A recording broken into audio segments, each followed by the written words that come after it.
हर बात को आपके हाँ में हाँ मिलाना जरूरी है, अगर गलत है तो भी जरूरी है।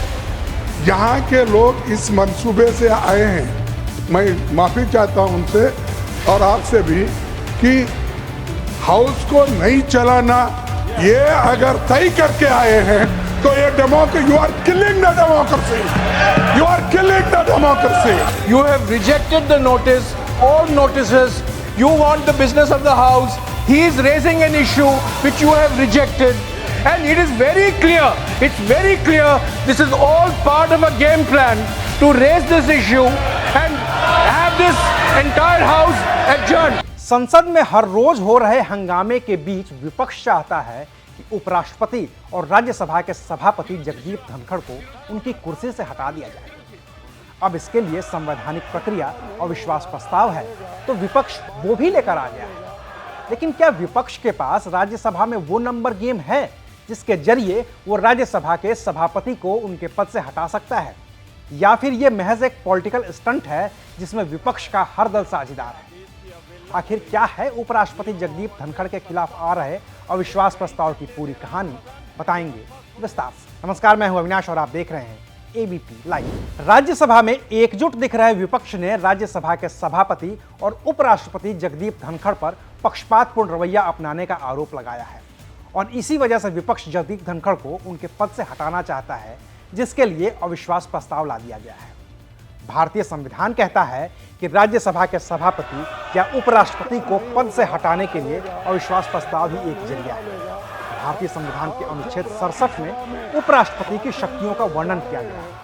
अनुच्छेद 67B के मुताबिक राज्यसभा के सदस्यों के बहुमत और लोकसभा की सहमति से उपराष्ट्रपति को उनके पद से हटाया जा सकता है। इसके लिए 14 दिन पहले नोटिस देना जरूरी होता है।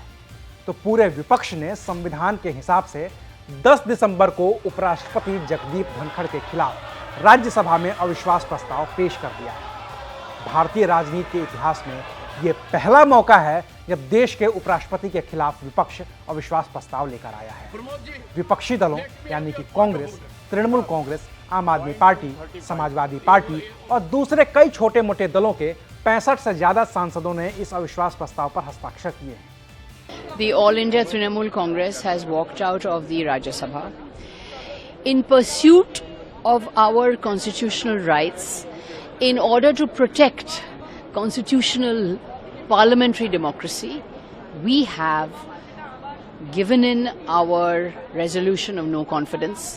लेकिन सवाल है कि क्या यह अविश्वास प्रस्ताव सदन में टिक पाएगा? इसका सीधा जवाब है नहीं। सबसे पहले तो विपक्ष को राज्यसभा में ही बहुमत जुटाना होगा। फिलहाल राज्यसभा के सदस्यों की संख्या है 231, यानी कि बहुमत के लिए विपक्ष के पास कम से कम 116 सांसद होने ही चाहिए। और जो अविश्वास प्रस्ताव आया है उस पर 70 से भी कम सांसदों के ही हस्ताक्षर हैं। तो विपक्ष को अब भी राज्यसभा में अविश्वास प्रस्ताव पास करवाने के लिए कम से कम 50 सांसदों का समर्थन चाहिए, जो उसे मिलता नहीं दिख रहा है। क्योंकि बीजेपी के अपने 95 सांसद 6 नॉमिनेटेड हैं, जदयू के 4 हैं, बाकी एनडीए के घटक दल जैसे कि देवगौड़ा की जनता दल सेक्युलर, अजित पवार की एनसीपी, जयंत चौधरी की राष्ट्रीय लोकदल, एकनाथ शिंदे की शिवसेना, उपेंद्र कुशवाहा की राष्ट्रीय लोक मोर्चा और अठावले की रिपब्लिकन पार्टी समेत दूसरे दलों को मिलाकर एनडीए के राज्यसभा सांसदों की संख्या 120 के पार है, जो बहुमत से ज्यादा है। ऐसे में विपक्ष मिलकर भी राज्यसभा से अविश्वास प्रस्ताव को पास नहीं करवा पाएगा। बाकी अगर जोड़ घटाव करके विपक्ष ने राज्यसभा में कुछ खेल कर भी लिया तो लोकसभा में विपक्ष को मुश्किल होगी, क्योंकि अभी का विपक्ष वो विपक्ष नहीं है जो 2024 के लोकसभा चुनाव के दौरान इंडिया के तौर पर था। अभी विपक्ष का इंडिया अलायंस टूट सा गया है और हो सकता है कि कुछ दिनों में ये खंड खंड होकर बिखर भी जाए। ऐसे में उपराष्ट्रपति जगदीप धनखड़ के खिलाफ आया अविश्वास प्रस्ताव एक पॉलिटिकल स्टंट से ज्यादा और कुछ भी साबित होने वाला नहीं। अभी के लिए शुक्रिया। आप देख रहे थे एबीपी लाइव।